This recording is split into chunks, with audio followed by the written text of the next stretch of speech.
There you go. Put my elbow right here. Yeah, that'll work for about 1 second. Yeah, that won't last long, that's for sure. Hello, I'm Mark Stewart, and I'd like to give you a little bit of aviation history on a very unusual product called the Revel single-bladed propeller. Revel propeller is a variable pitch wooden propeller. So let that thing sink in for a minute. Variable pitch wooden propeller. How does that work?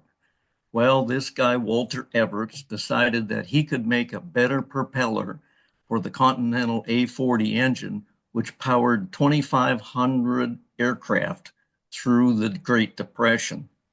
So Walter got this bright idea that he could make a variable pitch propeller, and he was successful. He put an axle through a steel hub and mounted a wooden propeller on it, and it, lo and behold, would rotate and change pitch.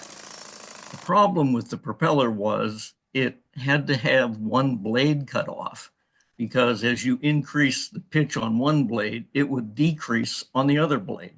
So you had to cut that blade off, and you get a stub there with a big counterweight in it. So now the thing looks like an amputee to start with. All right. The problem with the propeller was that it vibrated like hell. It was always out of balance. Even though you had a fine adjustment, you couldn't adjust it. And it vibrated something terrible when it was out of balance.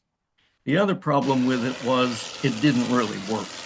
It was supposed to be able to rotate rearward and change pitch, but because of the thrust, it always stayed in the low pitch position and it never moved. So it was expensive. It cost 10 times what a wooden propeller did. It was always vibrating. It caused oil leaks. And so it was never very successful. They built about 150 of them before they finally went out of business. And what really put them out of business was the 50 horsepower engine.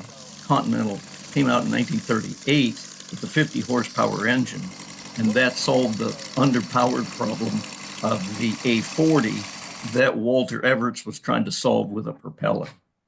And so it's a neat piece of history in the aviation world. It's really cool. People can't believe that it will fly with one blade. They don't think that's possible, but it really does perform quite well.